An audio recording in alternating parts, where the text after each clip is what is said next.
algún momento no se deja de visualizar, por favor, me lo hacen saber, ¿ya? Sí, doctor.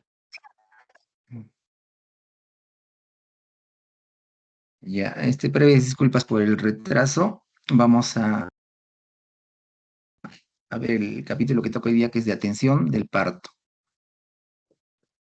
Entonces, el producto o lo que deseamos nosotros tener al final de la atención de un parto es lo que estamos viendo, ¿no? Una mamá y un bebé, es el binomio madre-niño. Los dos en condiciones favorables de salud. Un bebito sano y una mamá contenta. Eso es lo que queremos cuando como resultado después de atender un parto. Para empezar, las definiciones de un parto son varias. Ahí ustedes vayan a leer en los diferentes textos diferentes definiciones. Pero en general el parto se va a definir como la expulsión de un feto vivo o muerto y de sus anexos. También lo pueden definir como el acto de dar a luz un niño o niña, un feto vivo muerto y sus anexos por vía vaginal. Esa sería la definición del parto de vía vaginal, ¿no? También se tiene que tener en cuenta la definición de parto de bajo riesgo. Ese se considera como de bajo riesgo cuando el inicio del trabajo de parto es espontáneo, o sea, no mediado para nada ninguna intervención de terceras personas, ¿no? Además, que sea de término, es decir, que tenga entre 37 a 41 semanas, perdón, de 37 a 41 semanas, y con un peso fetal estimado entre 2.500 y menos de 4 gramos. Aparte, no se deben de encontrar factores de riesgo ni mediante la anamnesis ni ante el examen físico, ¿no? O sea, debe estar exenta de factores de riesgo. Y el niño o el feto debe estar en presentación cefálica y con membranas íntegras.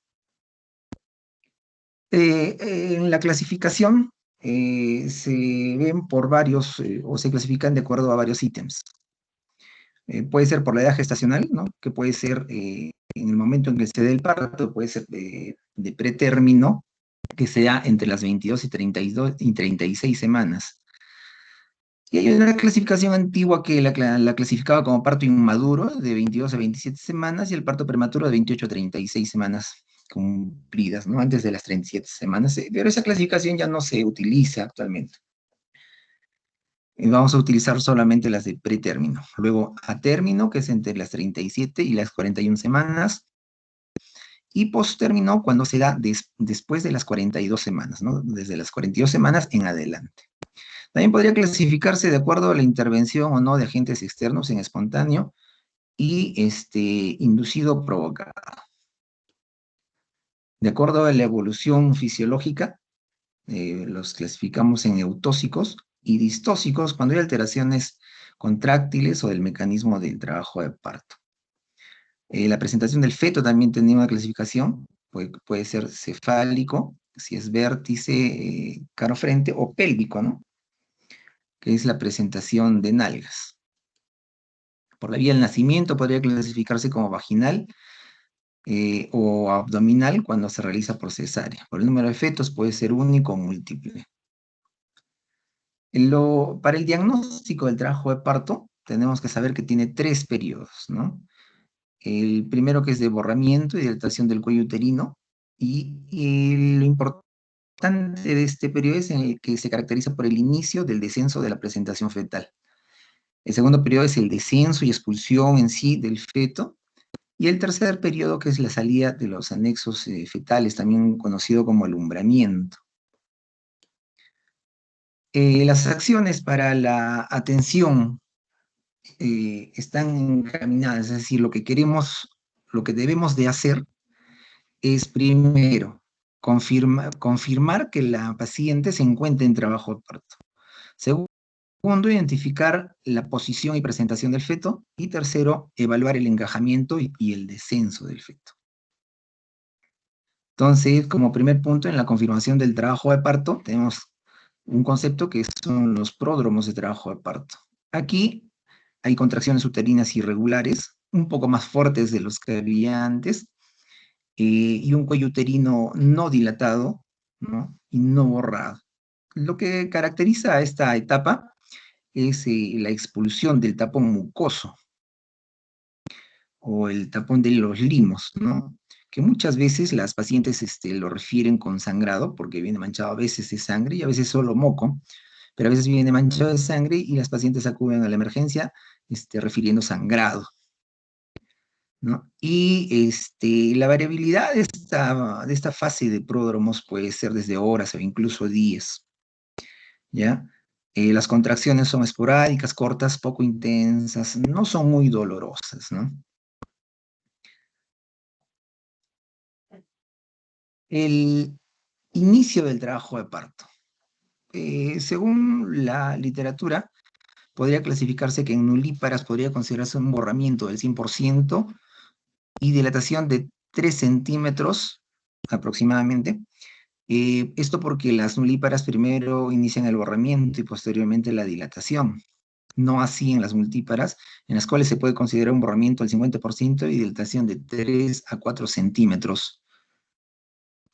Las dos con contracciones regulares de 3 a 4 contracciones en 10 minutos y más o menos de entre 40 a 45 segundos de duración. Pero nosotros vamos a trabajar eh, con una dilatación de 2 centímetros, ¿ya? Entonces, se ha aceptado, ¿no? Se ha aceptado en varios grupos de que el inicio de trabajo de parto debería considerarse desde los 2 centímetros de dilatación. Entonces, si hay alguna pregunta o alguna aclaración sobre esto, o nosotros los vamos a considerar así, ¿ya? El inicio de trabajo de parto para nosotros va a iniciarse con los 2 centímetros de dilatación y con las demás características que hemos descrito. En relación al trabajo de parto en sí, se va a considerar con un borramiento del 50 al 100%, y eso sí, la dilatación tiene que estar en 4 centímetros o más, ¿no? Entonces, allí vamos a estar en el trabajo de parto. Con eso hacemos el diagnóstico del trabajo de parto. Aproximadamente el cuello uterino debería de dilatar a 1 centímetro por hora, ¿sí? Eso se ha aceptado y es la velocidad con la que se grafican los partogramas en la actualidad, ¿no?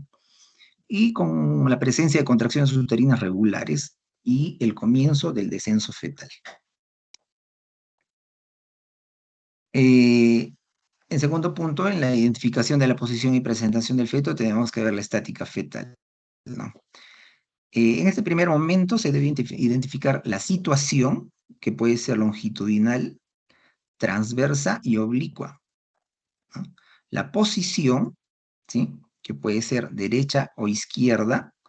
La presentación puede ser cefálica, podálica y en algunos casos la variedad de posición, ¿no? En relación a la situación, se la define como la relación que guarda el eje mayor del producto en relación al eje de la madre, al eje mayor de la madre. Entonces tenemos estas tres situaciones, ¿no? Cuando los dos coinciden, es longitudinal, es una situación longitudinal, ¿sí? Cuando no coinciden, es la situación transversa, y cuando el polo cefálico está en la fosa ilíaca, es una situación oblicua. Esto se puede determinar con la primera maniobra de Leopold, ¿no? Y se confirmaría con la tercera maniobra de Leopold. En relación a la posición, se utiliza la segunda maniobra de Leopold. La están viendo en la presentación. Se utilizan las dos manos, una a cada lado, y cuando es encefálica o en podálica, cuando la situación es longitudinal, en un lado se va a palpar una parte más dura, uniforme, que es la espalda del feto, y en la otra se va a palpar entre vacíos y pequeñas partes fetales, ¿no? Entonces, de acuerdo al lugar donde esté la espaldita, vamos a decir si es derecha o es izquierda. En cuanto a la presentación, se define como la parte del feto que toma contacto con el estrecho superior y que lo ocupa.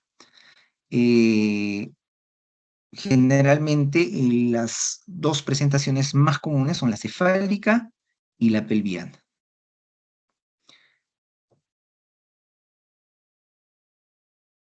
Otra característica de una presentación normal es la actitud fetal con la triple flexión, ¿no? De la cabeza sobre el tronco, los muslos sobre el abdomen y las piernas sobre los músculos, ¿no? ¿Qué es lo que caracteriza a la actitud fetal en la presentación cefálica, ¿no?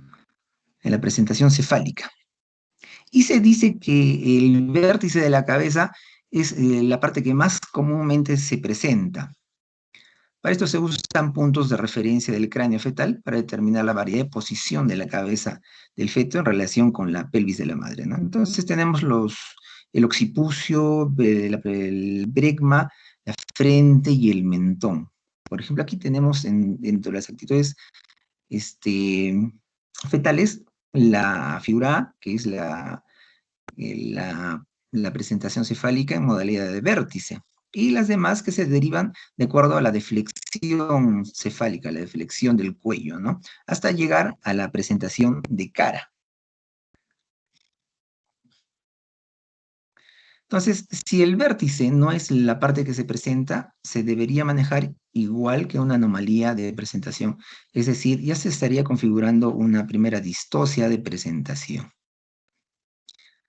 Cuando hablamos de variedades de posición, tenemos que tener en cuenta, ¿sí? Lo que se llaman puntos guías y el punto diagnóstico. Para nuestro caso, nos vamos a centrar en la presentación de vértice, que es la más flexionada. El punto guía va a ser la fontanela posterior. Y el punto de diagnóstico, la palpación del hueso occipital. ¿Ya? Entonces, esa es la posición que guarda el punto guía con las extremidades de los principales diámetros maternos, ¿sí? Entonces se valorarán por medio del examen ginecológico, es decir, el tacto vaginal. Como vemos, tenemos nosotros, de acuerdo a la presentación o a la palpación, a la verificación del punto guía y el punto diagnóstico, hasta 8 variedades de presentación, ¿sí? Y se las va a denominar de acuerdo a al punto diagnóstico, ¿no? Si es el hueso occipital, ¿sí? Y a la referencia del, de la, del hueso de la mamá, ¿no? El hueso de la mamá. Por ejemplo, tenemos acá occipito, ilíaca izquierda anterior, que es la más común de las presentaciones de vértice, ¿sí? Pasando por occipito ilíaca derecha posterior, ¿sí? Y así, ¿no? De acuerdo a la relación que guarda la cabeza del fetito con los componentes óseos de la madre, de la pelvis de la madre. Lo importante que tienen que saber es que la mayor mortalidad se produce en presentaciones anómalas. Entonces, por ejemplo, puede ser la modalidad de cara, de frente, de bregma, la presentación pelviana, transversa, ¿no? Por lo que ante estas situaciones, lo que se tiene que valorar es la realización de una operación cesárea, ¿no? Entonces, cuando evaluamos el encajamiento y el descenso del feto, para esto sabemos que las contracciones uterinas empujan el producto del feto, ¿sí? Por el canal del parto para lograr su expulsión. Ahora, el encajamiento corresponde al momento en que la circunferencia máxima, ¿sí? De la presentación, en este caso de la cabeza, franquea el estrecho superior de la pelvis, ¿no? Para lograr entrar en el canal pelviano. Ahora, una ayuda para saber en qué grado de encajamiento y descenso se encuentra el feto, nos lo da la utilización de los planos de Hodge. Aquí están los planos de Hodge en relación a la pelvis materna, el primero que está entre el promontorio y el borde superior del pubis, ¿sí? el segundo, que es una paralela que va por el borde inferior del pubis, el tercero y el cuarto plano que están graficados también allí, ¿no? Para el punto de referencia de los planos de Hoyle, lo que nosotros tenemos que tomar en cuenta en el feto es el diámetro biparietal del polo fetal. Nuevamente vamos a repasar el primer plano, como dijimos, del promontorio al borde superior de la sínfisis púbica. Entonces, cuando el polo fetal está a esta altura, se dice que la presentación está móvil todavía. En el segundo plano, ¿ya? Como dije que es paralelo al anterior y que va desde el borde inferior de la sínfisis púbica hasta la segunda vértebra sacra, se dice que la presentación está fija. En el tercer plano, ¿sí? Que también es paralelo al anterior y que está a nivel de las espinas ciáticas, se considera que la presentación está encajada. ¿Sí? Entonces, tenemos que acordarnos de estos términos, ¿no? Móvil, fija y encajada. Y cuando llega al cuarto plano de Hodge, que también es paralelo a los anteriores, hasta la altura de la punta del coxis, ¿sí? Entonces, se dice que la presentación está profundamente encajada. Aquí, esto es importante porque aquí es donde se produce la rotación interna del feto. Normalmente la cabeza fetal se encaja en una posición transversa, ¿sí? En la pelvis materna y rota después al diámetro oblicuo, es decir, con el occipucio del feto en el oblicuo izquierdo de la pelvis. Y al descender, la cabeza rota, de modo que el occipucio del feto queda hacia el pubis de la pelvis materna. Esto es lo más frecuente y por lo tanto lo más fisiológico. En cuanto al manejo, de inicio, el manejo clínico empieza con una buena historia clínica, tanto en la parte de la anamnesis como del examen físico. Y en la parte del examen físico se considera el examen obstétrico y el ginecológico.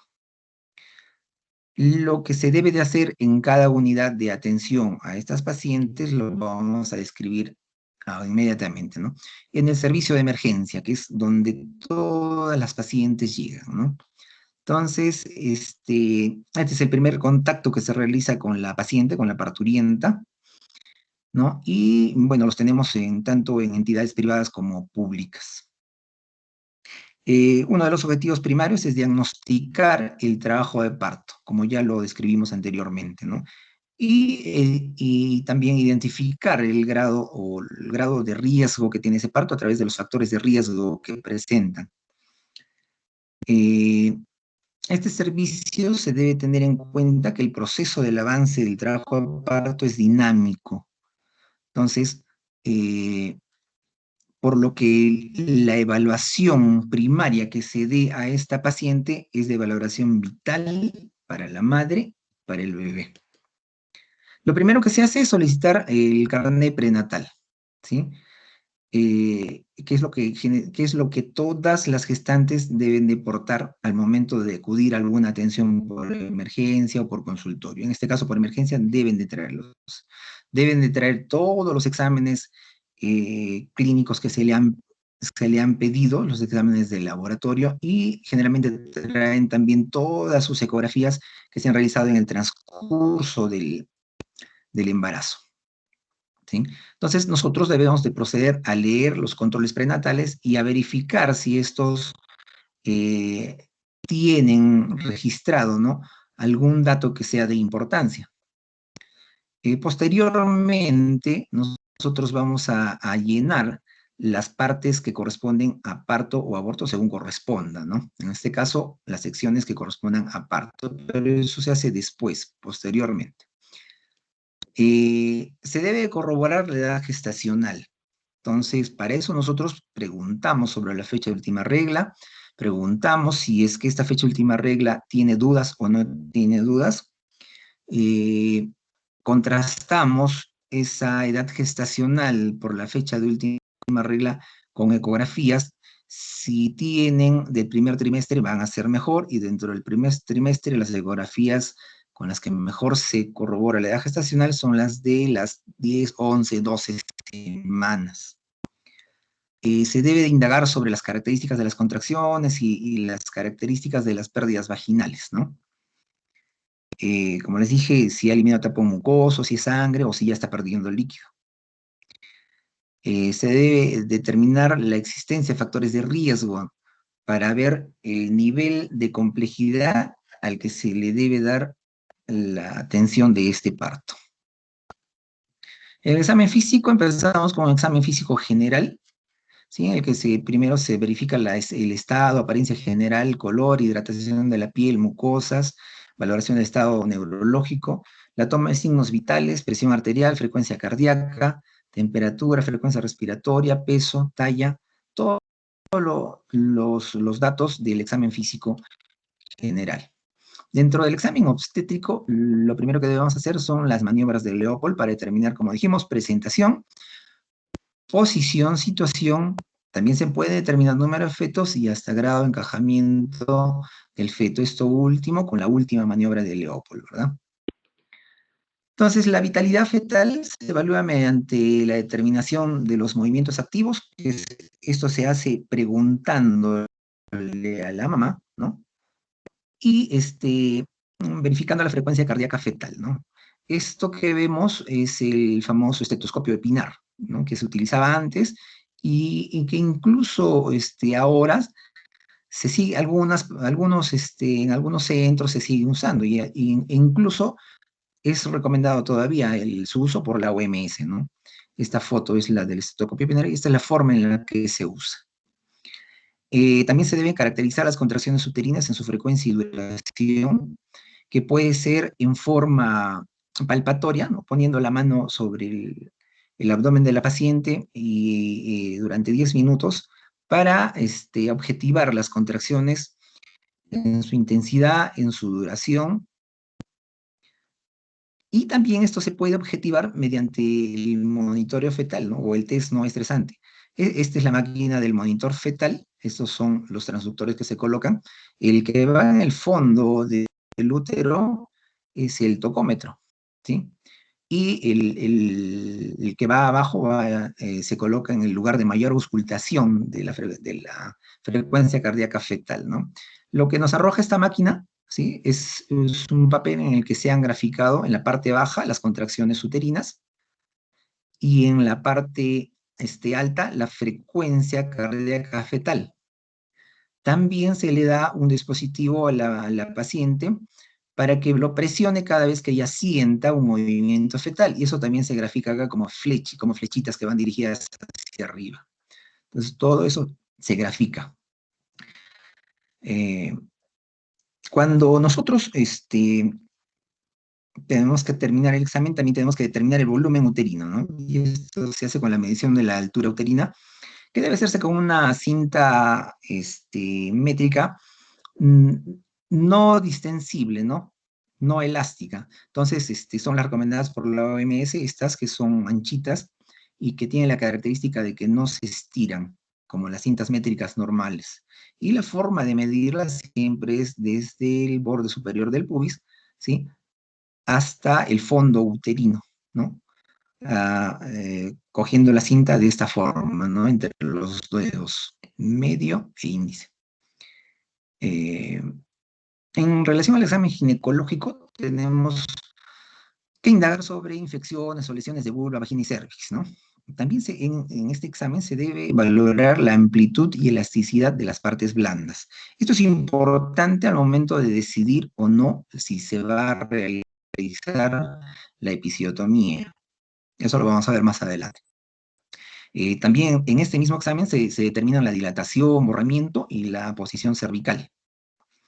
Se determina si hay salida de líquido transvaginal o si es que las membranas están íntegras, ¿no? Si ha habido rotura de membranas, entonces tenemos que evaluar las características del líquido, ¿no? Y cuando es sangre, ya se debería, y si se objetiva, ¿no? Sangrado, ya se debe utilizar los protocolos para para esta emergencia obstétrica, ¿no?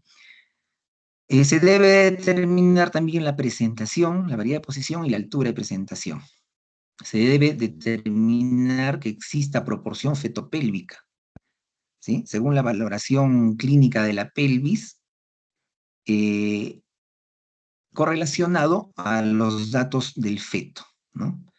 Para verificar que en nuestra percepción este feto va a poder pasar por el canal del parto y no va a haber ningún obstáculo para que esto se produzca.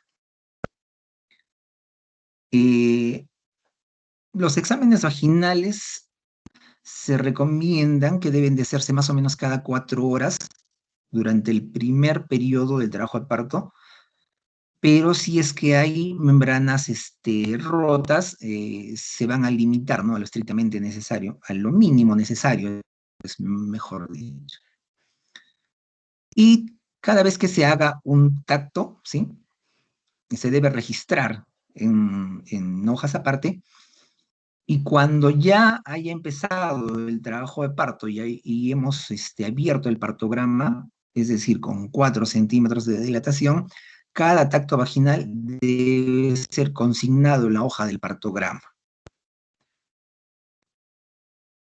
En relación a la atención al servicio de dilatación o labor de parto, se recomienda que la admisión se realice cuando cumplan los siguientes criterios: dinámica uterina regular, por lo menos de 3 contracciones en 10 minutos, de unos 35 o 40 segundos de duración, un borramiento cervical mayor a 50 y una dilatación de 3 a 4. Nosotros en el hospital, en el Honorio de la, trabajamos con 4 centímetros. La embarazada en trabajo de parto, se ingresa, ¿no? La embarazada ya en trabajo de parto se ingresa a la sala de dilatación o sala de labor de parto. Se debe revisar las características a cumplir para lograr un parto seguro y humanizado. También se debe garantizar la evaluación del estado de la mujer y su hijo, ¿sí? Así como también la vigilancia de la evolución de los periodos del trabajo de parto, utilizando como instrumento el partograma. El partograma ya lo vamos a ver. Entonces, ¿qué es el partograma? Es un instrumento indispensable para evaluar el curso y la calidad de atención del parto en forma individual. Ayuda a determinar la evolución del parto, ¿no? Y nos da una idea de si se está produciendo en forma normal o no. También ayuda o contribuye al diagnóstico de la necesidad de oxitóxicos y la realización de procedimientos como el parto instrumental o la cesárea. Este es el partograma que utilizamos en el hospital. Es el partograma del OMS modificado. Tiene varias partes, como vemos. En la primera va la información de la gestante, ¿sí? Nombre, la paridad, el número de gestaciones, historias clínicas, fecha de ingreso, hora de ingreso. Incluso se debe graficar, en caso de membranas rotas, cuántas horas ya lleva membranas rotas, ¿no? Y se debe de poner a la hora en la que se rompieron. En una segunda parte tenemos, se deben de graficar la frecuencia cardíaca fetal, que es en esta parte que está remarcada de rojo. Cada cuadradito, más o menos, cada cuadrito es 1 hora de distancia, ¿sí?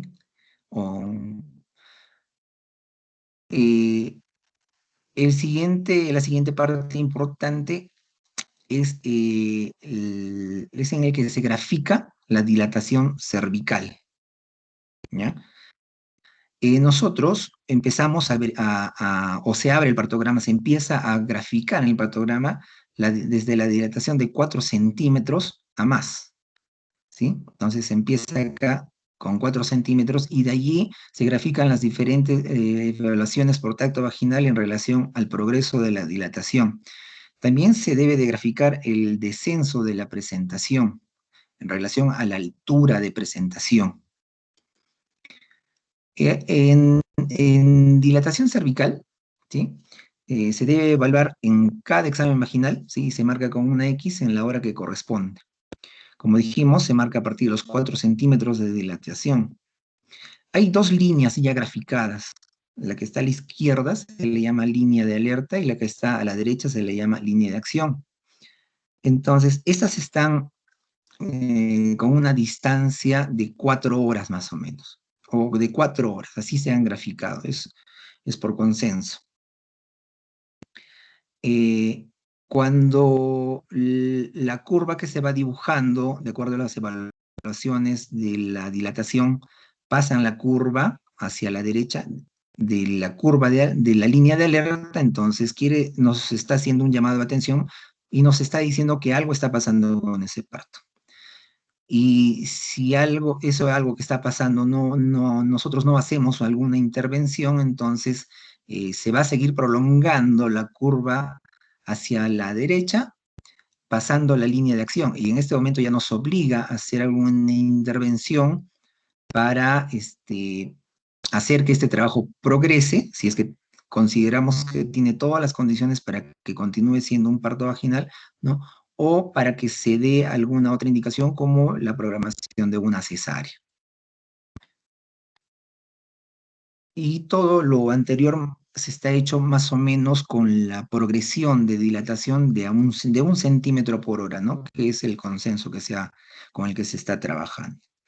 En esta siguiente parte del partograma se grafica a modo de barras las contracciones uterinas, refiriendo cada cuadradito, ¿sí? Como una cruz, ¿no? Cada cuadrito es una cruz, 2 cruces, 3 cruces, 4 cruces y así. Entonces, las demás partes del partograma ya tienen que ver con otros datos. Después los vamos a ver, ¿no? Ahora, con la paciente ingresada a sala de dilatación, se inicia a llenar el partograma con curvas de alerta, ¿sí? Tan pronto como se considere que la parturienta ha iniciado el trabajo de parto, es decir, que ha logrado los 4 centímetros. En la evaluación del primer periodo del trabajo de parto, que es de borramiento y de dilatación, entonces hay cierta variabilidad, ¿no? En cuanto a las características de este periodo. Y hay varios factores que intervienen, ¿no? Como la miotomía, el uso de drogas y la posición materna. La fase latente comienza con el inicio de trabajo de parto y lo hemos definido como de 2 centímetros. Y se caracteriza por la presencia de contracciones variables en cuanto a intensidad y duración, y se acompaña de borramiento cervical y progresión lenta hasta los 4 centímetros. Dentro de las dos fases, fase latente y fase activa, esta es la fase que más demora, ¿no?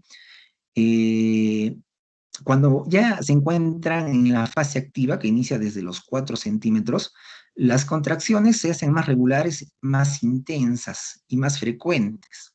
Y esto hace que la progresión de la dilatación sea más rápida.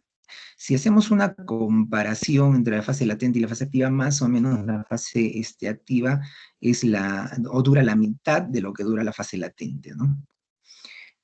Se recomienda adoptar la definición de la fase latente con el periodo del parto que transcurre entre el inicio del parto y los 4 centímetros de dilatación. Esto lo vamos a tomar así. Nosotros vamos a trabajar con estas definiciones. Otra recomendación es adoptar la definición de la fase activa como el periodo del parto que transcurre entre los 4 y los 10 centímetros de dilatación y se acompaña de dinámica uterina regular. Entonces, estos dos conceptos básicos son los que vamos a trabajar cuando hablemos de trabajo de parto y parto.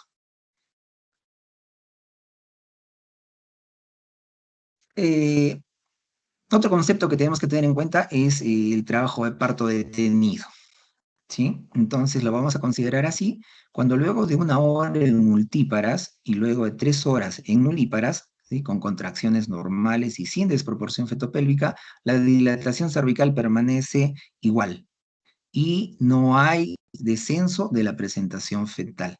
Entonces, con esos criterios vamos a definir el trabajo de parto detenido. Tanto el progreso de la dilatación y el descenso de la presentación se evalúa por el examen genital, es decir, por el tacto vaginal, ¿ya? El cual siempre debe hacerse con cuidado, ¿no? y no con cuidado. La realización del tacto vaginal nunca debe ser dolorosa para la paciente, ¿no? Obviamente es molestosa por el mismo procedimiento, pero nunca debe ser dolorosa. Los cuidados materno-fetales que tenemos que tener en cuenta son la toma de signos vitales, que incluye el estado de hidratación materna, ¿sí? En caso de presentarse cefaleas, acúfenos, evaluar la presencia, ¿no? de un estado de hipertensivo del embarazo, que puede ser preeclampsia o de repente una posibilidad de eclampsia, ¿no? Investigar también otros síntomas que pueden acompañar. Generalmente es mejor para la embarazada estar en decúbito lateral izquierdo. Y mientras estén en la fase latente, podrían ingerir alimentos sólidos o con partes sólidas, pero lo que se recomienda es ingerir líquidos azucarados, ¿no? Sobre todo ya cuando entra en la fase activa, ¿sí? La misma paciente no va a querer ingerir alimentos sólidos. Ahí habría que insistirle en que sí ingieran líquidos azucarados, ¿no? O lo que llamamos nosotros una dieta blanda, pues, ¿no? Que está constituido puede ser por gelatinas, mazamorras y, como ya dijimos, líquidos o azucarados, ¿no? Ellos toman mates, tés, ese tipo de líquidos. También se debe motivar la micción espontánea, ¿sí? Para contrarrestar su acción inhibidora sobre la contractilidad. En relación al enema evacuante, ¿no? Se puede aplicar antes de los 4 centímetros de dilatación, si es que se considera necesario. Ahora, la evidencia no ha logrado eh, no ha logrado describir, ¿no? Que el enema evacuante disminuya los casos de sepsis fetal, ¿no? Y tampoco se ha logrado definir que tenga o que complique el parto en cuanto a su duración, es decir, que inhiba las contracciones uterinas, ¿ya? Eh, en cuanto a la embarazada, se le debe indicar, ¿no? Que modifique su respiración entre las contracciones y durante las contracciones. Entonces, si ella ha ido a hacer sus sesiones de psicoprofilaxis, va a saber lo que tiene que hacer y solo hay que hacérsela recordar. Y si no lo sabe, bueno, en ese momento hay que explicarle, hay que tener paciencia con este tipo de pacientes y enseñarle en forma rápida, acompañarla incluso a, a que tenga este patrón ventilatorio, ¿no? Este patrón de respiraciones. ¿Cuáles son las complicaciones del primer periodo?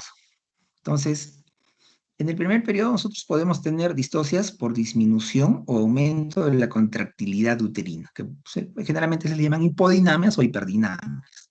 También podemos tener distocias óseas si no se ha evaluado bien la pelvis, o distocias de partes blandas que se pueden generar en el mismo trabajo de parto. También podemos tener hipertonía uterina que nos puede estar sugiriendo un DPP. Pueden presentarse sufrimiento fetal agudo, disminución o ausencia de movimientos fetales que debe ser evaluado en su momento. Recuerden que los movimientos fetales son un signo muy importante y que a veces no es bien valorado, por los que controlamos a estas pacientes, ¿no? Pero recuerden que es uno de los signos más importantes que se deben de valorar cuando la paciente refiere que su bebé se mueve menos. En ese momento hay que hacer una reevaluación del estado fetal y de su vitalidad fetal, ¿no? También puede presentarse, como ya dijimos, enfermedad hipertensiva del embarazo, preeclampsias, eclampsias.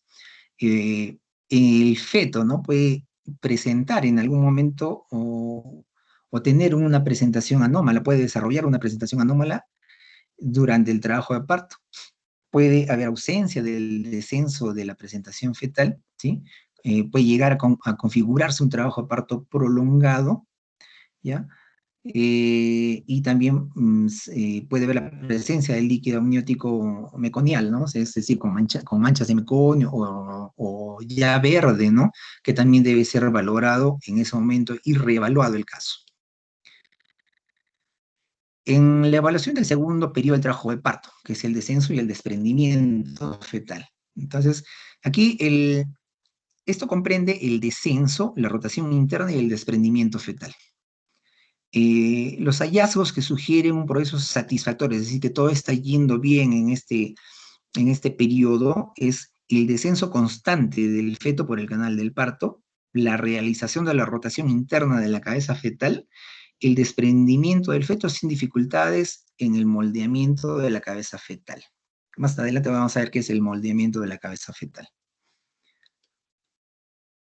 Entonces, todo esto se expresa por la verificación del deseo del pujo de la paciente, ¿no?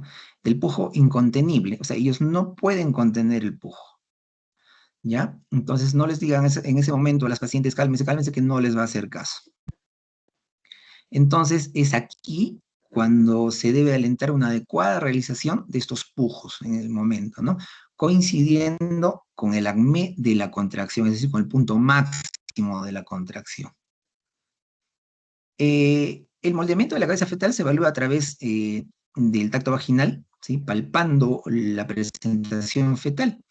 Y aquí se puede encontrar, por ejemplo, la sutura sagital palpable en toda su longitud sin ningún cabalgamiento. Pueden haber cabalgamientos, pero que logren reducirse, ¿no?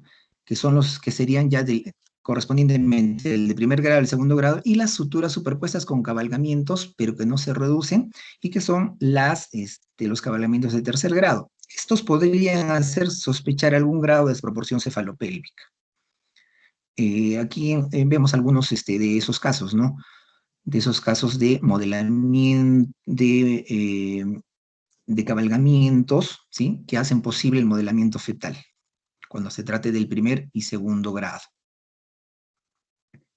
Ahora, la utilización de ropa limpia y estéril, se tiene que tomar en cuenta también el instrumental necesario y asepsia de la región perineal, ¿no? Que son fundamentales para favorecer las condiciones de asepsia en el nacimiento del niño o niña. Ante esto, lo que sí hay que precisar es que los partos son limpios, tienen que ser limpios, ¿sí? Pero va a ser imposible que un parto sea aséptico, por la misma presencia de la flora vaginal y de la flora perineal de la mamá. Entonces, esto hay que tenerlo muy en cuenta, ¿no? O sea, los partos son limpios, tienen que ser limpios, pero no van a ser estériles, ¿ya? ¿Se tienen que tomar todas las medidas para conservar lo más limpio posible? Sí, ¿ya? Pero no van a ser estériles, ¿ya? Se tiene que alentar a la mujer para que adopte la posición adecuada que permite el pujo, ¿no? Por ejemplo, nosotros en el hospital seguimos con la posición clásica de litotomía. En otros lugares, pues sobre todo en las zonas de sierra y selva, hay otras posiciones en las que las madres pueden tener su parto. Y esto ya está aprobado también por el MINSA, ¿no? Incluso tienen sus guías para que se pueda realizar esto. Nosotros en la maternidad de Lima también, ¿no? Están adaptados, su servicio está adaptado para atender el parto según la posición que elija la gestante. Nosotros aquí en el Honorio Delgado no las tenemos, ¿no? En relación al control de la contractilidad uterina y los pujos maternos. Si hay hipodinamia, es decir, que las contracciones sean espaciales y son de menor intensidad, se puede evaluar el uso de oxitóxicos, ¿sí? Pero si es una hipodinamia secundaria, se deberá tomar en cuenta qué probables causas tiene, ¿no? Para que puedan descartar el uso del oxitocina.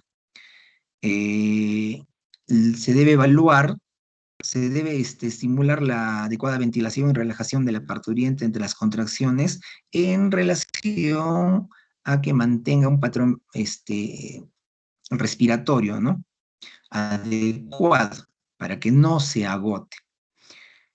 La amniotomía o la rotura de las bolsas solo se aconseja efectuarlo, o sea, hacerla en forma artificial, cuando ya se alcancen los 10 centímetros de dilatación, ¿no? Cuando no hay descenso en las nulíparas o multíparas, hay que esperar 15 minutos para hacer la amniotomía, con la presentación que debe estar fija o encajada, de acuerdo a los planos de Hodge, durante la contracción. Se debe orientar a la parturienta en la técnica correcta del pujo, aunque esto es muy difícil porque, como les dije al principio, la paciente no lo va a controlar, sobre todo si es que no ha tenido una adecuada asistencia a las sesiones de psicoprofilaxis. Se debe tener en cuenta la protección del periné, ¿sí? Para evitar desgarros, laceraciones, o, o que las episiotomías realizadas se prolonguen, ¿ya? Para esto se debe de evaluar la elasticidad de los tejidos vulvares, perineales y vaginales, ¿no? De acuerdo al tamaño de la presentación. Se debe evaluar la velocidad del descenso de la presentación del impulso proporcionado por el pujo materno según la paridad materna, porque las pacientes multíparas logran el descenso de la presentación muchísimo más rápido que las que están en su primer parto, ¿ya? Entonces, las multíparas pueden tener un parto en 2 o hasta en 3 pujos, ¿no? Caso contrario que de las que están en su primer parto, o sea, las primíparas que lo hacen en muchísimo más tiempo y en más intentos, ¿no? Se debe permitir el avance de la presentación manteniendo su flexión hasta que la circunferencia suboccipito-bregmática haya pasado el anillo vulvar distendido. Y esto se debe hacer de la manera más lenta posible, porque eso favorece la distensión de los tejidos perineales, ¿ya? Entonces, en esos casos se solicita a la parturienta suspender los pujos y mantener su respiración jadeante. Como dijimos, hay que favorecer el desprendimiento lento, apoyando la mano izquierda sobre la presentación para que la extensión se realice lentamente, ¿sí? Colocar la mano derecha provista de una gasa estéril sobre el periné, ¿sí? Tratando de mantener limpia la zona, ¿no? Lo que se hace en el hospital es que con esta, no es gasa, es un apósito el que se utiliza, se realiza desde arriba hacia abajo como una limpieza con este apósito y se termina eliminando, ¿no? Se termina eliminando porque ya tuvo contacto con el periné. Se debe sostener la presentación para que no se efectúe ese avance y extensión brusca, ¿ya? Y acercándose a su vez hacia el rafe perineal, los tejidos laterales del periné. Con esto se logra disminuir la tensión. Esto favorece la expulsión y, como les dijimos, siempre con la máxima lentitud posible. En este gráfico vemos el lavado de la zona perineal que puede realizarse con agua estéril. Antes lo hacían con clorexidina, ¿sí? Sustancias antisépticas. Ahora lo están haciendo con yodopovidona. Se trata de mantener lo más limpia esta zona. Y aquí vemos que, por ejemplo, que ya se está viendo la presentación fetal, ¿no? La cabecita y los cabellitos del bebé. Esta es la parte del desprendimiento de la cabeza fetal. Y, bueno, no se logra todavía de la rotación externa, ¿sí? Y de la rotación externa del bebito. Eso lo vamos a ver más adelante. En relación a la expulsión fetal, ¿sí? Entonces, hay que controlar la cabeza y los hombros del bebé a medida que se expulse, ¿sí? Entonces, se debe asegurar que los hombros hayan girado hacia la línea media para prevenir la extensión de la episiotomía. En este momento se le pide a la paciente que jadee para disminuir la velocidad del desprendimiento de la cabeza, ¿no? O que realice pequeños pujos, ¿sí? Pero que se acompañen de las contracciones a medida que se expulsa la cabecita del bebé. Ahora, para controlar la expulsión de la cabeza, se colocan también los dedos de una mano contra la cabeza del bebé para dirigir el desprendimiento de la misma. Y con la otra mano se protege el periné para prevenir la presencia o la aparición de desgarros, que generalmente se producen por el desprendimiento del mentón fetal. Una vez que esté expulsada la cabecita del bebé, hay que asegurarse que la misma haya cumplido la restitución y la rotación externa que vimos en el gráfico anterior. y una vez que se ha expulsado la cabeza del bebé, se le pide a la mujer que deje de pujar. Nosotros le pedimos, como es imposible que dejen de pujar, les pedimos que mantengan la boquita abierta. Entonces, eso va a hacer que cuando ellas pujen, no haya, se produzca menor fuerza para la expulsión del bebito, ¿no? Disminuye la presión abdominal. Generalmente no se puede pujar con la boca abierta, ¿no? En ese momento se debe de aspirar la boca y nariz del bebé, ¿sí? Solo si hay excesiva cantidad de líquido amniótico o si es que hay presencia de meconio. ¿Sí? Esto también en la evidencia se ha visto que si es que es líquido claro, ¿sí? Y en poca cantidad, entonces ni siquiera se debería de realizar esa parte, ¿no? La aspiración de la boca y la nariz del bebé, porque no se ha visto ningún beneficio con este procedimiento más que la demora del desprendimiento de la cabecita del bebito.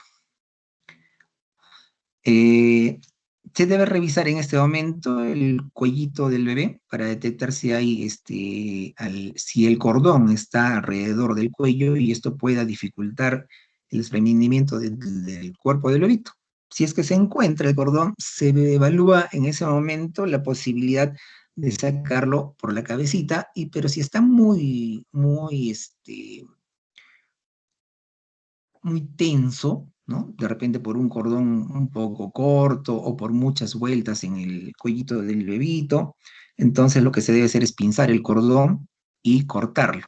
Y para proceder inmediatamente a la extracción de todo el bebito, ¿no? Eh, Se levanta la cabecita del bebito hacia adelante para extraer el hombro posterior. Entonces siempre se debe extraer el hombro posterior primero, ya que el pubis, ¿sí? Es la parte más sólida, diríamos, de esa parte eh, del canal del parto, y esto ayudaría, ¿no? Incluso al desprendimiento del hombro posterior, utilizándolo como bisagra. Y después se hace el desprendimiento del hombro anterior. Se sostiene el resto del cuerpo del bebito con una mano, mientras este se desliza hacia afuera. Se debe mantener al bebito a nivel del periné hasta que el cordón deje de pulsar. Inmediatamente después se corta entre las pinzas del cordón. Ya. También aquí también la evidencia refiere que se debe de mantener por lo menos hasta un minuto. O sea, está a favor del pinzamiento tardío del cordón, ¿no? Pero no más de un minuto.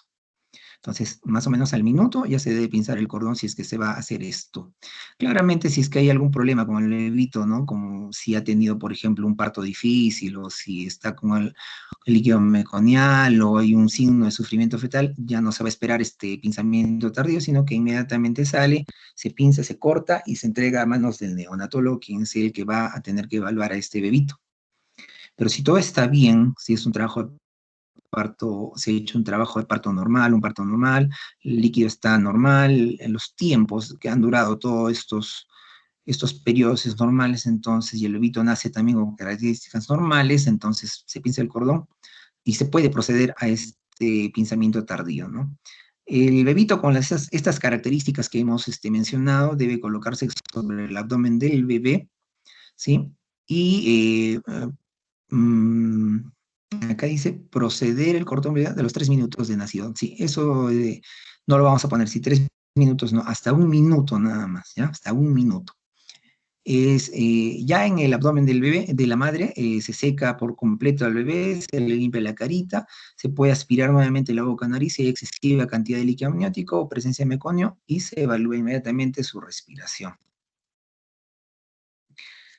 Ahora, si existe dificultad para la extracción de los hombros, se puede sospechar una distosia de hombros. Si se presenta esto, ya debe utilizarse el protocolo para este tipo de distosias, ¿no? Pero la mayoría de bebitos ya empiezan su llanto en los primeros 30 segundos de nacidos, ¿no? Si el bebito llora o respira, es decir, si todo está normal, se deja al bebé con la madre en la sala de partos, y si es que la mamá también está apta, ¿no? O sea, si la mamá está normal. Obviamente, si no se presenta la respiración dentro de los primeros 30 segundos, inmediatamente tiene que pasar a la evaluación del neonatólogo, ¿no? Para el procedimiento necesario. Mientras está en el abdomen de la mamá, se le debe abrigar al bebito, ¿no? Manteniéndolo en contacto piel a piel con la madre, ¿sí? Se debe cubrir al bebé asegurándose que la cabeza esté cubierta para evitar el enfriamiento.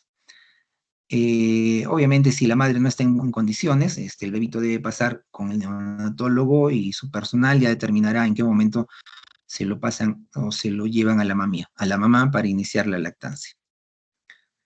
La vía del parto, o sea, la vulva, vagina y hasta el cuello uterino deben ser examinados, ¿no? Para ver si hay extensiones de la episiotomía u otros desgarros, para proceder a su reparación.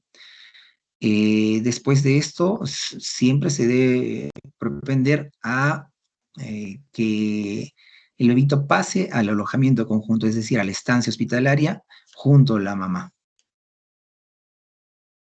Ahora, cuando hablamos de episiotomía, hace más o menos 10 años se le hacía, hace 10, 15 años, ¿no? Se le hacía episiotomía a todas las pacientes en su primer parto y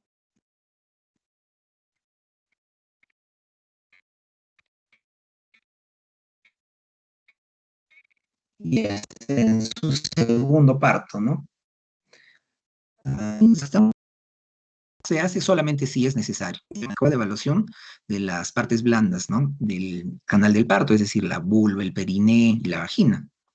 Entonces, como premisa, ya no se debe realizar la episiotomía a modo de rutina, ¿sí? Entonces, solamente cuando se encuentran factores que predispongan a desgarros. Solamente debe considerarse entonces en partos vaginales complicados, con nulíparas con perinea resistente, de repente un parto de nalgas o en la distosia de hombros. ¿Cuáles son las complicaciones de este segundo periodo? Puede ser que ocurra una fase expulsiva o prolongada, puede ocurrir complicaciones de la episiotomía, esto ya en el puerperio, infección o hematomas o la presencia de hematomas. También puede producirse prolongaciones de la episiotomía o la presencia de desgarros y hemorragias, ¿no?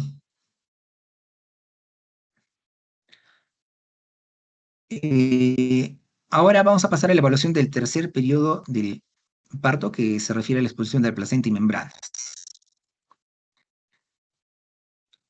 Eh, Al tercer periodo es normal si se observan los signos de desprendimiento de la placenta, los cuales comienzan a aparecer posteriores al nacimiento del bebito. Las contracciones que siente la mujer son semejantes a las que tuvo durante el parto, pero con menor intensidad y frecuencia. Entre los signos está el que el útero que se ubica a nivel umbilical por unos momentos, y luego está a unos 2 centímetros por debajo del ombligo, posterior a la expulsión del útero, y tiene una consistencia leñosa. Eso tiene un nombre y se llama globo de seguridad epinar. Se objetiva la salida de sangre de los genitales entre 300 y 500 mililitros, siendo a veces un poco mayor en las multíparas, ¿no? Esta se detiene en cuanto se expulsa la placenta y el útero se retrae, porque con su contracción evacúa todo su contenido. También se puede objetivar el descenso de la pinza colocada a nivel del cordón umbilical. También se puede objetivar ausencia del ascenso del cordón por la vagina al elevar el útero sobre el pubis a través de la pared abdominal. Entonces, estos son signos que nos pueden decir que se ha ocurrido un adecuado desprendimiento de la placenta. En relación a los cuidados maternos fetales, se debe vigilar el los signos vitales de la parturienta y la pérdida sanguínea, es decir, el sangrado o los loquios, ¿no? Se debe actuar para recibir la salida de la placenta, ¿no? Girarla sobre su eje o sostenerla en las manos, al mismo tiempo que se trata de elevar el útero sobre el pubis. Esto para evitar que se retengan restos de membranas o pedazos de membranas dentro del útero. Se debe vigilar la constitución del globo de seguridad epinar porque es el signo de grandeza eficaz. También se debe realizar una cuidadosa revisión de la placenta y membranas eh, para ver que todos los cotiledones estén presentes y que las membranas, tanto el corium como el amnios, estén íntegros en su extensión y espesor. Por eso en esta parte se trata de reconstituir la forma de la placenta y de las membranas, ¿no?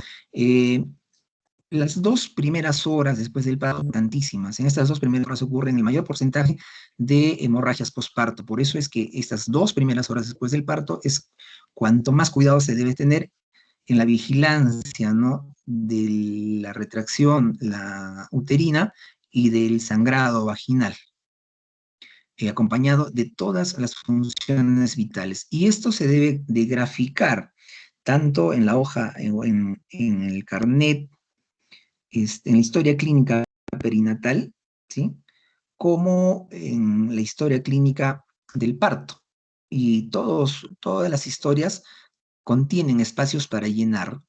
Generalmente son 8 controles que se deben de hacer cada 15 minutos cada uno, que constituyen el control durante las 2 primeras horas después del parto. Para, la atención del tercer periodo del parto hay un término que se conoce como manejo activo del tercer periodo del parto o manejo activo del alumbramiento. Esto es una intervención que pretende reducir el sangrado después del alumbramiento, ¿sí? En el puerperio inmediato, ¿no? Y es una estrategia, ¿no? De prevención de hemorragia postparto. Aquí se incluye la administración inmediata de 10 unidades internacionales de oxitocina intramuscular inmediatamente se haya producido el parto. Entonces, sale el bebito y lo primero que se debe colocar es esta oxitocina. La oxitocina viene en presentación de ampollas, ¿sí? Viene en unidades, en concentraciones de 10 unidades internacionales por mililitro. En esta imagen se ve que es de 5. Esa presentación ya no viene hace años, ¿ya? Entonces, generalmente, una de las cosas que ya tienen preparadas es la jeringa precargada, ¿no? Es decir, ya han aspirado la, el contenido de esta ampollita y la tienen lista para colocarle a la paciente inmediatamente producido el parto. Otra cosa que se incluye en este manejo activo es el pinzamiento y la sección del cordón umbilical durante los 3 minutos después del nacimiento.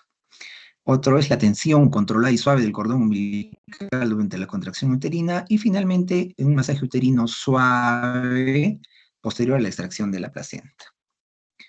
En relación a cuando la placenta no se desprende, no logra desprenderse y no logra expulsarse, se tiene que proceder a la remoción manual de la placenta. Es un procedimiento quirúrgico, se hace en sala de operaciones, ¿sí? Y se está indicado cuando después de 30 minutos, ¿sí? De 30 minutos no se produce la expulsión de la placenta, ¿no? Eh, esta, se dice también que es de 15 minutos cuando hay manejo activo, ¿no? Pero en general nosotros trabajamos en el hospital con 30 minutos con manejo activo inclusive. Entonces, este procedimiento quirúrgico, como les dije, se hace en sala de operaciones, la paciente se le coloca anestesia, generalmente es general endovenosa, ¿sí? Se realiza colocándose un guante largo que cubra hasta por encima del codo, introduciendo este brazo cubierto por el canal vaginal hasta llegar a la placenta y se la desprende en forma manual, ¿sí? Y se termina sacando la placenta agarrada, ¿no? En nuestro puño, ¿sí? Exteriorizándola, y se termina con un curetaje uterino puerperal, usando una cureta de Wallis, grande, ¿no? Terminado esto, la paciente pasaría igual a su control las 2 primeras horas del postparto. Se debe proceder a la revisión del canal del parto, ¿sí? Entonces, sistemáticamente y sin excepción, se lo debe realizar. Se puede utilizar las pinzas de Fester, es lo que son las pinzas de aros, esas que vemos en la imagen. Y con esto se podría retirar si es que se exterioriza una membrana que aún no ha terminado de eliminarse. Se debe también revisar el segmento uterino inferior, el cérvix, ¿sí? La vagina y los genitales externos. Y se debe reparar cualquier desgarro que haya antes de realizar la episodiografía. En el control y seguimiento inmediato, o sea, durante las 2 primeras horas, tenemos que tomar los signos vitales a la madre cada 15 minutos, ya lo dijimos, vigilando su sangrado también cada 15 minutos en estas 2 primeras horas postparto, ¿no? Y se debe llenar esto en la historia clínica, ¿no? Como les dije, esto se tiene que llenar en la historia clínica perinatal y también en la historia clínica normal, ¿no? Se evalúan otros aspectos como el color de la piel, estado de conciencia, estado de miembros inferiores, el perine y las suturas. Y hay que asegurarse que hay una buena involución uterina o sensibilidad uterina, así como la presencia del globo de seguridad de Pinar. Una vez atendida esta paciente, los criterios de alta médica serían toda puérpera, primero, toda puérpera que no presente sangrado, signos o síntomas de infección y signos vitales dentro de límites normales. Todo recién nacido cuyos signos vitales se encuentren dentro de límites normales y sin evidencia de malformaciones congénitas que pongan en riesgo su vida. Presencia de loquios, no malolientes, sino hemorrágicos, que haya una involución uterina adecuada, ausencia de fiebre, taquicardia, presión arterial alta o baja, buena coloración de piel y ausencia de dolor a la palpación del útero. En relación a la episiotomía, entonces, estos son imágenes anatómicas de los músculos del periné. Entonces, nosotros tenemos que tener en cuenta que en la episiotomía se realiza un corte, ¿sí? A nivel de la horquilla, esta es la horquilla, ¿sí? Y de acuerdo a si va hacia abajo, derecha o izquierda, va a comprometer algunos músculos. Entonces, si preguntamos qué músculos del periné se afectan en la episiotomía, vamos a poner que el músculo bulbo cavernoso se afecta o se corta, el músculo transverso facial también y el músculo transverso profundo. Entonces, estos de la episiotomía también han sufrido un corte, ¿no? Estos son los músculos que se afectan durante la episiotomía. Para realizar la episiotomía previamente se debe de infiltrar debajo de la mucosa vaginal una solución de silocaína o lidocaína en aproximadamente 10 centímetros cúbicos en la zona en la que se prevé se va a realizar el corte. Se debe, al momento de infiltrar, siempre aspirar y si es que se obtiene sangrecita, se tiene que retirar la aguja y nuevamente hacer otra punción, porque no se debe inyectar, ¿no?, la lidocaína si es que obtiene en esa aspiración, ¿sí? Entonces, se infiltra toda la zona de la episiotomía, donde se va a realizar la episiotomía, y se espera un par de minutos para que haga efecto el anestésico. Se espera para realizar la episiotomía hasta que haya un adelgazamiento evidente del perineo y aproximadamente se vean 3 a 4 centímetros de la cabeza del bebé durante la contracción. La episiotomía se hace cuando el perineo esté muchísimo más delgado y eso es justo antes del desprendimiento, ¿no? Cuando la cabeza está coronando o está coronando con esté por salir, ¿no?, esté rodeado de la vulva materna, ¿no? Entonces, es allí cuando el periné se adelgaza bastante, es cuando la episiotomía se puede o se debe de realizar.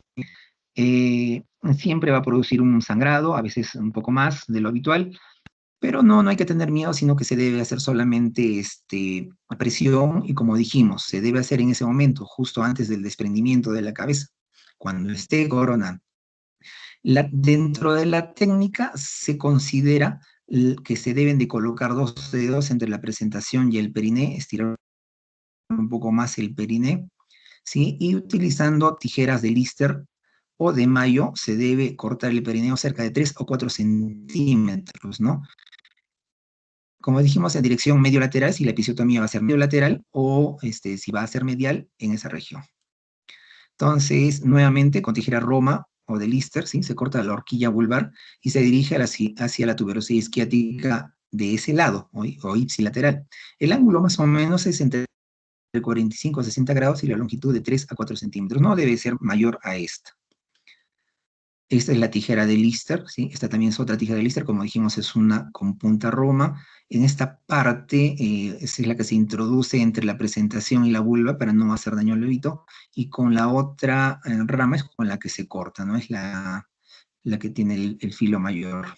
Entonces, como dijimos, la episiotomía mediana, que es en el RAFE mismo, y la episiotomía medio lateral, con las características que hemos explicado. Ahora, una vez que se ha producido el parto, la expulsión de la placenta y todo está normal, se debe a la reparación de la episiotomía, ¿no? No es quirúrgico, ¿sí? Entonces, para esto se usan suturas a el cadut crómico. Se desinfectar con una solución antiséptica, la yodopovidona, ¿sí? Si se ha extendido la episiotomía y ha producido un desgarro perineal más profundo, entonces se debe tratar de acuerdo a ese protocolo. Y lo primero que se hace cuando se cierra la episiotomía es reparar la mucosa vaginal. Esta se hace con un punto de sutura continua, generalmente 2 ceros, como le dijimos, nosotros utilizamos cadut córmico 2 ceros, y se comienza la reparación cerca de 1 centímetro por encima del ángulo de la episiotomía, ¿no? O sea, hacia atrás se debe iniciar de esa forma. Y se utiliza una sutura hasta el nivel de la abertura vaginal. En la abertura vaginal se juntan los bordes cortados de la abertura vaginal y se lleva la aguja por debajo de la abertura vaginal y se hace pasar a través de la incisión para proceder a anularlo, a anudarlo. Esta es una primera parte, ¿no? Luego se procede, esta es la primera parte, cuando se sutura la mucosa vaginal, ¿sí? Hasta el borde, y aquí se cierra. Luego se procede a la reparación de los músculos, cortado, y finalmente, ¿sí? Ya sea medio lateral, como dijimos, o en este caso, medio lateral como esto, o medial, como en este caso. Se usa la misma sutura, ¿no? Así quedaría una episiorrafia medio lateral, y así quedaría una episiorrafia medial.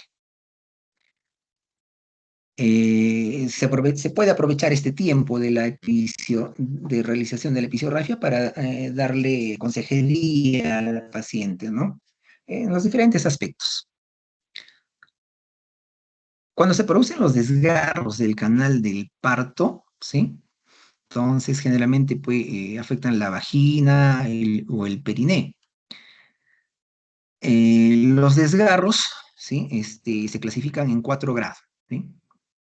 Son de primer grado cuando solo afectan a los tejidos superficiales del cuerpo perineal.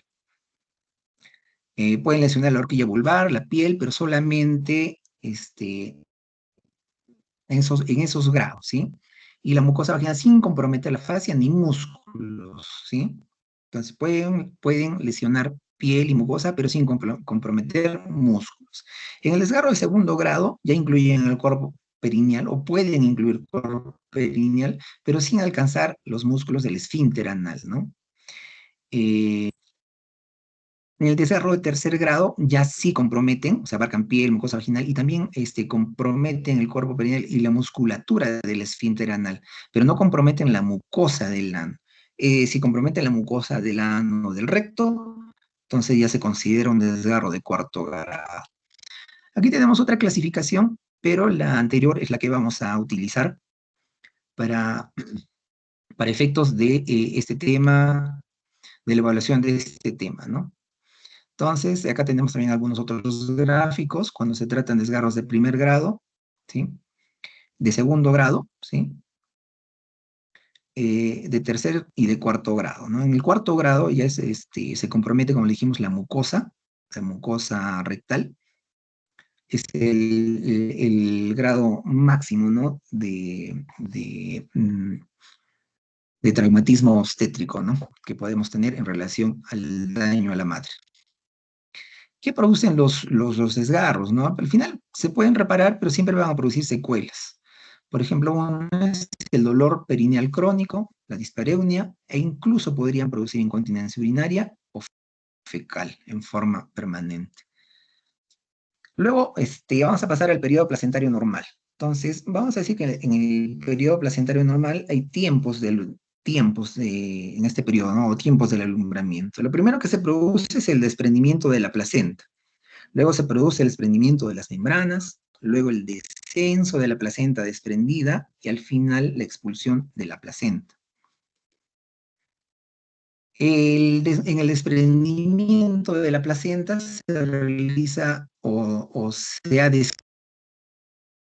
descrito dos variedades, ¿no? La de Schultz, que es cuando se desprende, cuando la placenta está insertada en el fondo uterino y se desprende del seno. Esto, bueno, los signos de desprendimiento placentario, los signos del desprendimiento de la placenta en este periodo del parto, no va a objetivarse ningún sagrado, ¿sí? Y la otra modalidad es la modalidad de Duncan, ¿no? Que es cuando se desprende en forma lateral. Aquí sí se va a objetivar ese sangrado que se ve como, o se trata como signo del desprendimiento de la placenta en este periodo. Entonces, la más común es la de Schultz, que es más o menos el 80% de casos, y el mecanismo de Duncan en el 20% de casos, ¿no? Como ya dijimos, si pasados 30 minutos de espera no se produce la expulsión del placenta, se tendrá que evaluar la posibilidad de una retención placentaria por un macretismo placentario de repente, ¿no?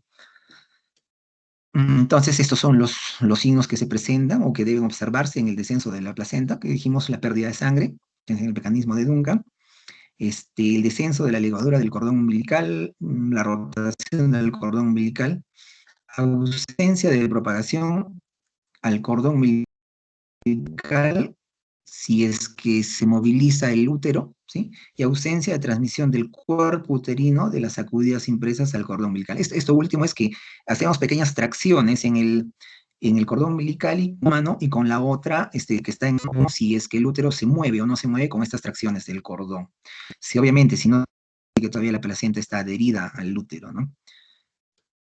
Y esta es la placenta en su cara fetal, porque esta parte brillosa es el amnios, ¿sí? Y ahí se ve la presencia del cordón. Y esta es la cara materna, es con la presencia de los cotiledones, ¿sí?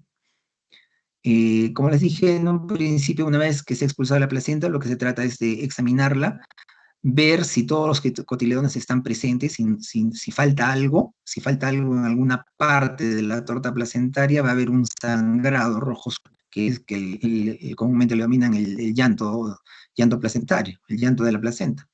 Entonces se intenta recomponer el estado de la placenta y de las membranas, ¿no? Para ver si es que en algún lugar hay un espacio que no concuerde y lo que nos haría asociar la red, si es que es de cotiledones o si es de pedazos de corium o de amnios, ¿sí? De retención de placenta o de membranas.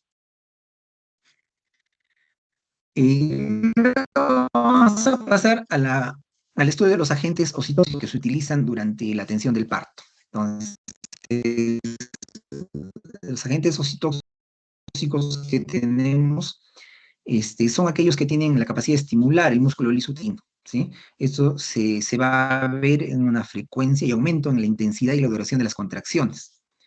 Generalmente tenemos la oxitocina, prostaglandinas y algunos alcaloides derivados del cornezuelo de centeno. El más común y el más utilizado es la oxitocina. Esta es una hormona cíclica, no una peptídica, que se produce en el hipotálamo, se secreta por la hipófisis posterior de una manera pulsátil. Sus receptores, que son específicos, se encuentran en el miometrio. Y la sensibilidad miometrial a la oxitocina de estos receptores aumenta durante el embarazo, ¿no? Al mismo tiempo que también aumenta en su cantidad.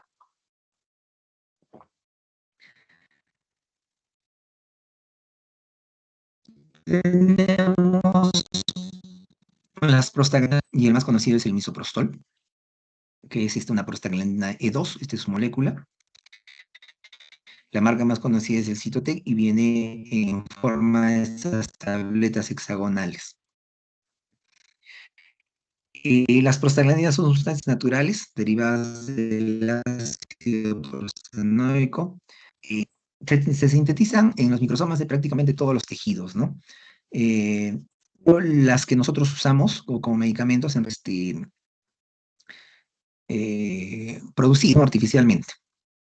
Actúan estimulando la actividad y la coordinación miometrial, causando la liberación de calcio que está fijada en el retículo sarcoplásmico.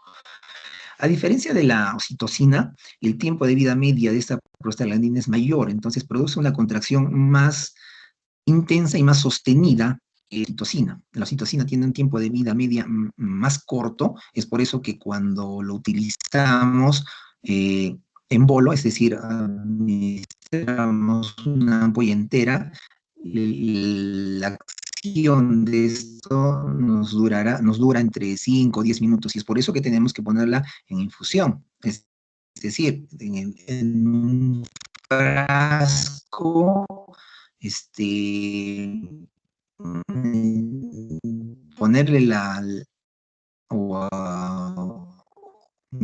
dar en el frasco, ¿no? Administrar en el frasco las unidades de oxitocina que querramos, 20, 10, 20, 30, y eso ponerlo en guateo constante, ¿no? Para suministrar ya constante de oxitocina, para mantener el efecto o la ergometrina, perdón, ¿no? La ergometrina. Es un producto que crece sobre el sistema de los órganos nucleares, ¿no? El centeno es el más susceptible. Pero ahora son las que utilizamos nosotros, son de origen sintético.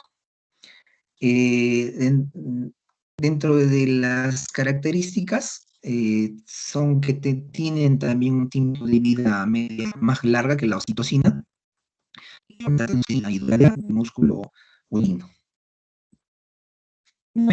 Ya unos 4 o 5 años ha aparecido otro medicamento que es la carbetocina. Carbetocina, la característica principal es que mantiene por su vida media un tiempo de acción prolongado de 4 horas con una sola aplicación. Actúa sobre los mismos receptores que oxitocina, pero como les dijimos que por su tiempo de vida media prolongado, esta acción es permanente, ¿no? Es decir, logra una contracción mucho más sostenida en el tiempo que la misma oxitocina y que el mismo misoprostol, inclusive, ¿no? Antes venía en ampollas y tenía que mantenerse refrigerado para mantener su actividad, pero desde hace 2 años más o menos, ya vienen en frascos ampollas y no requieren refrigeración para mantener su actividad. Es un medicamento que está indicado en la prevención de la hemorragia postparto, en la prevención y tratamiento. La evidencia ha demostrado que no hay mejoras cuando se usa en pacientes que ya tienen hemorragia postparto, ¿no? Pero sí ha logrado disminución de sangrados, tanto en cantidad como en el número de pacientes, si es que se administra profilácticamente, ¿no? Ante pacientes que tengan riesgo de hemorragia postparto, por ejemplo, las pacientes que tienen embarazos gemelares o que tienen hitos macrosómicos, o por último, hasta que sean multíparas, ¿no? En todos ellos se puede utilizar este medicamento. El problema es su costo es elevado en relación a oxitocina o a ergometrina. Incluso un poco es más elevado que el mismo. Entonces, es por esto que no se ha universalizado el uso de este medicamento, a pesar de todos los beneficios, ¿no? Y bueno, ya, para terminar, vamos a ver lo que nos debe de ocupar, que es el parto encefálica en la modalidad de vértice.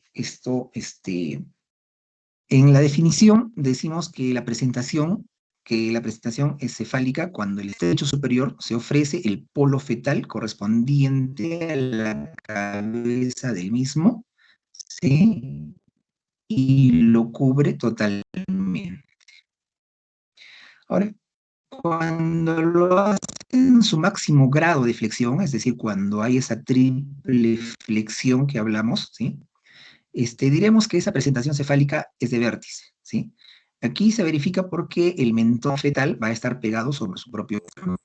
Todas las otras variedades donde haya deflexión de la presentación, o sea, deflexión de la cabeza fetal, van a ser presentaciones anómalas o patológicas. Aquí están las presentaciones de bregma, de frente o de cara. La modalidad de vértice realmente es la más frecuente de todas, llega a ser el 95% de todas las presentaciones en general y hasta el 99% de presentaciones cefálicas. En cuanto a su etiología, debo decir que simplemente obedecen a la ley de Payot, ¿sí? Es la ley de la acomodación, ¿sí? Todas las presentaciones deberían ser cefálicas de vértice, ya que aplicando esta ley, la del continente del contenido, por tener el útero la forma que tiene, obligaría al feto a tomar la modalidad de presentación cefálica y de vértice. Esta es la ley de Payot, dice, cuando un contenido, que en este caso sería el feto, se encuentra dentro de un continente, que en nuestro caso sería el útero, que presenta paredes lisas y deslizables, todas estas condiciones las cuenta el útero, y que gozan de situaciones de actividad y reposo del contenido, se adaptarán constantemente a las formas y dimensiones del continente. En cuanto al diagnóstico, tenemos que tener en cuenta siempre, como en todas las partes de los actos médicos, que se inician con el interrogatorio, la inspección, la palpación de las maniobras de Leopold, la auscultación y tacto vaginal. Es decir, una muy buena historia clínica. Eh, También, cuando existe la modalidad de vértice, como en todas las presentaciones, hay variedad de posiciones, ¿ya? Entonces, la más frecuente va a ser esta de aquí, que es la occipito ilíaca izquierda anterior, que es la más fisiológica. ¿Ya? Y es la que más frecuentemente se presenta y en la que más fácilmente se da todo este trabajo de parto hemos visto. Hay también la occipito ilíaca derecha anterior, ¿sí? Dependiendo de dónde se dirige el occipucio, ¿sí? Entonces, toman el nombre porque es el occipito, ¿sí? En el que se dirige hacia el hueso ilíaco, ¿sí? Hacia el lado izquierdo y hacia el lado anterior, ¿no? En relación al mecanismo del trabajo de parto. Entonces, dice, las contracciones uterinas sorprenden al feto en una actitud indiferente, pero le ofrece el estrecho superior. Primero, al diámetro occipitofrontal, que aproximadamente mide 12 centímetros, y segundo, orientado en el transverso de la pelvis. Dice, todo esto no es favorable para el desencadenamiento del trabajo de parto. Por lo tanto, el feto debe tomar algunas decisiones de orientación para poder realizar su primer tiempo. El primer tiempo tiene que acomodar su cabeza, ¿sí? Luego debe de descenderle. Entonces, primero encontramos así al feto, ¿no? Antes, encajamiento, ¿sí? Ya se está encajando porque ha logrado una flexión, ¿sí? Y empieza el descenso. Luego debe realizar una rotación interna de la cabeza, ¿sí? A la vez que acomoda sus hombros. Aquí estamos viendo, ¿no? Cuando se completa la rotación total. El cuarto paso es el desprendimiento de la cabeza y el descenso de los hombros, que lo vemos aquí.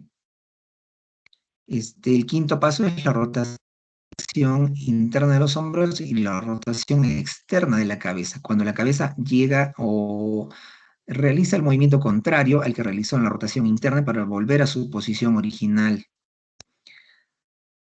Al mismo tiempo, los hombros también rotan para acomodarse a los diámetros del canal del parto, ¿no? Y para terminar con el desprendimiento de los hombros, en este caso se ve que está desprendiendo primero el hombro anterior. Primero se debe desprender el hombro posterior siempre y luego el hombro anterior para terminar con la salida. El resto del cuerpo del bebito, del feto, no cumple tiempos, por lo tanto, y se desprende todo de un solo golpe, ¿no? No cumple ningún tiempo. Vamos a recordar un poquito cada uno de estos tiempos. Entonces, el primer tiempo es la acomodación al estrecho superior. Entonces, se hace a través de 3 subtiempos. El primero la flexión, luego la rotación y el cabalgamiento de los huesos del cráneo. Entonces, esto para reducir sus diámetros, ¿no?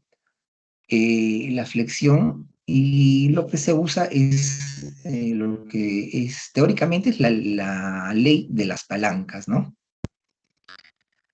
Entonces, como dijimos, se origina un brazo corto, un brazo largo y por efecto de las contracciones se produce la flexión cabecita, ¿ya? Todo eso está relatado en esto, pero lo que se quiere es eso, ¿no? Y con esto se logra que la cabecita se oriente, ¿no? En el diámetro oblicuo de la pelvis, especialmente en el izquierdo. En el segundo tiempo se logra el encaje y el descenso. Ya sabemos que los diámetros de la cabeza forma con necesidad de cambiar rumbo. Las escuelas alemanas y los franceses discuten esta forma, ¿no? Entonces, por ejemplo, los alemanes dicen que la presentación bajaría como un todo en forma sinclítica, ¿sí?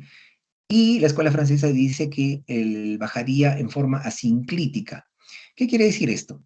Sinclítica quiere decir que bajaría tal como está la cabecita sin hacer ningún otro movimiento. Y la forma asinclítica quiere decir que la cabeza del fetito haría movimientos como de un lado para el otro para lograr su descenso. Entonces, eso se llama asinclitismo. Y lo primero que haría sería un asinclitismo anterior y luego haría un sinclitismo posterior y así hasta lograr su descenso. El nombre del asinclitismo toma el nombre del parietal que se logra, que se presenta más durante el examen, ¿no? Si logramos palpar el abdomen anterior, va a ser un asinclitismo anterior, y si logramos palpar el parietal posterior, perdón, si logramos captar el parietal anterior, va a ser asinclitismo anterior, y si logramos palpar el parietal posterior, sería un asinclitismo posterior. Entonces, esta es una discusión entre escuelas. El hecho es que el bebito logra bajar por estos, tanto según la teoría de una o de otra escuela. Entonces, como le dijimos, el sinclitismo sería cuando el bebito baja como un todo y la sutura parietal baja equidistante tanto del pubis como del sacro, ¿sí?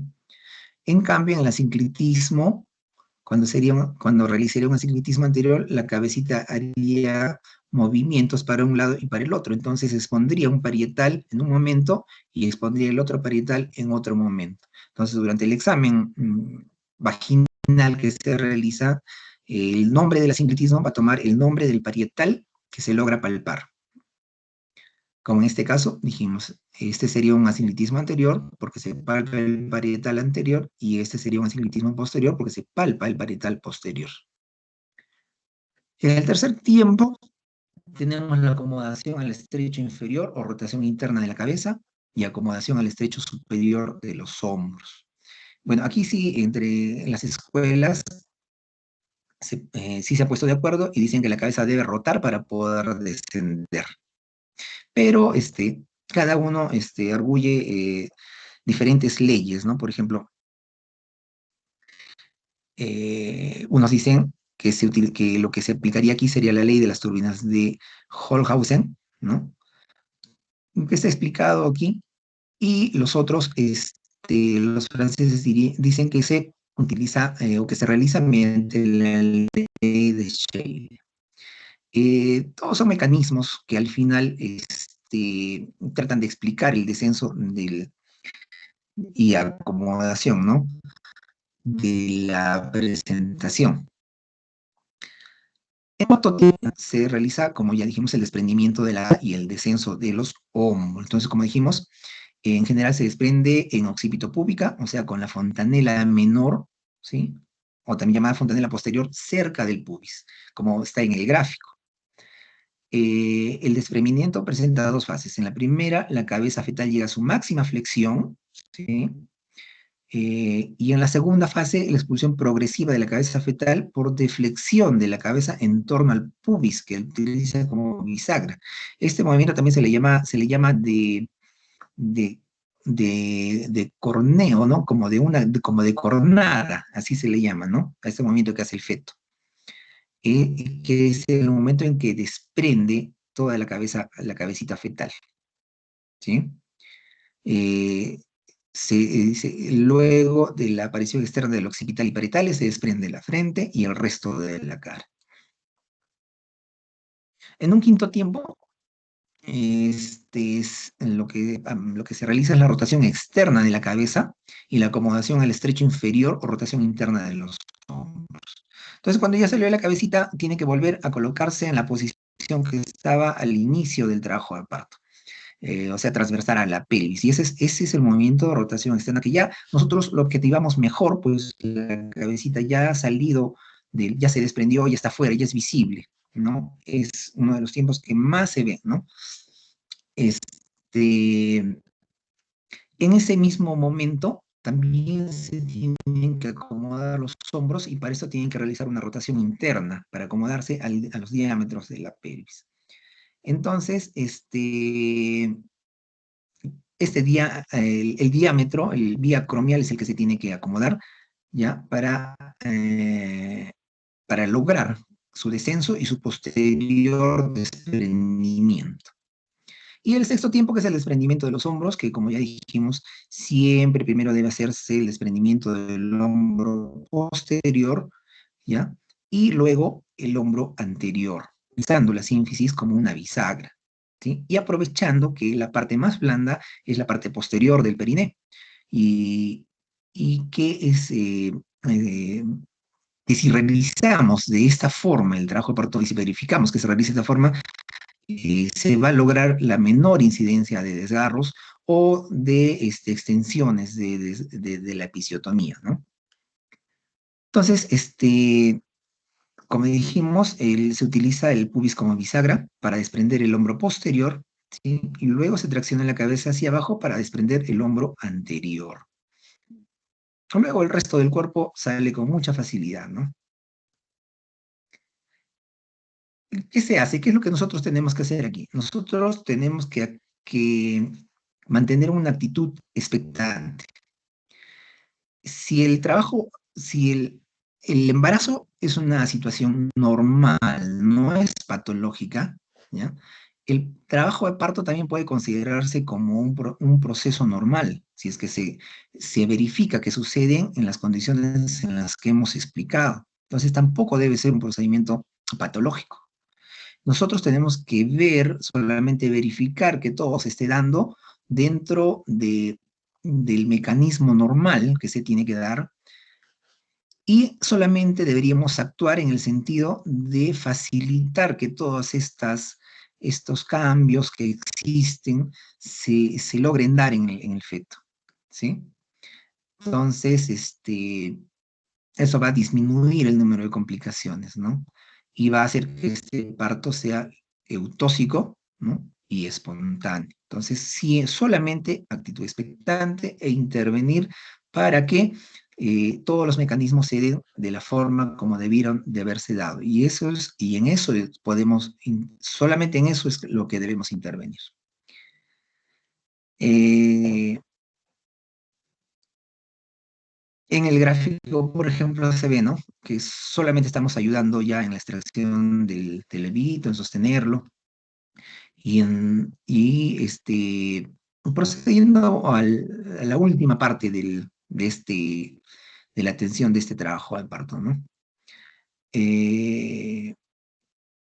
Las maniobras que se deben realizar, ¿sí? Siempre deben ser suaves, bien regladas, y con esto se va a garantizar que no se produzca ningún daño al producto de la concepción ni a la mamá.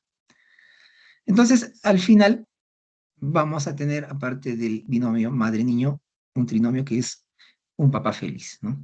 Y esto va a ser, esto es lo que todos queremos cuando atendemos un parto, tener un niño sano, una mamá sana y un padre feliz.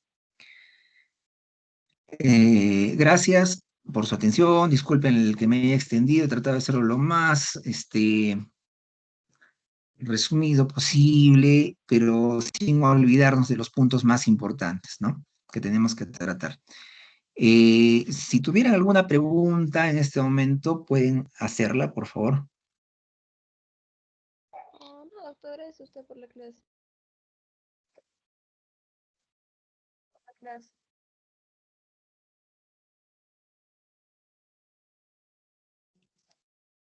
Nuevamente, les digo si es que hay alguna consulta, alguna pregunta.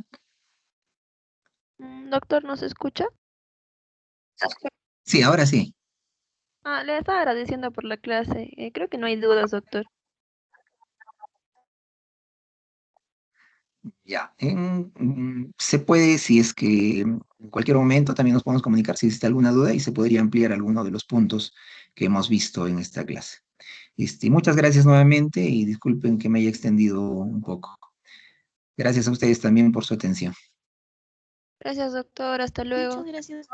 Hasta luego, doctor. Gracias. Gracias, doctor. Hasta luego. Hasta luego. Hasta luego con todos. Hasta luego.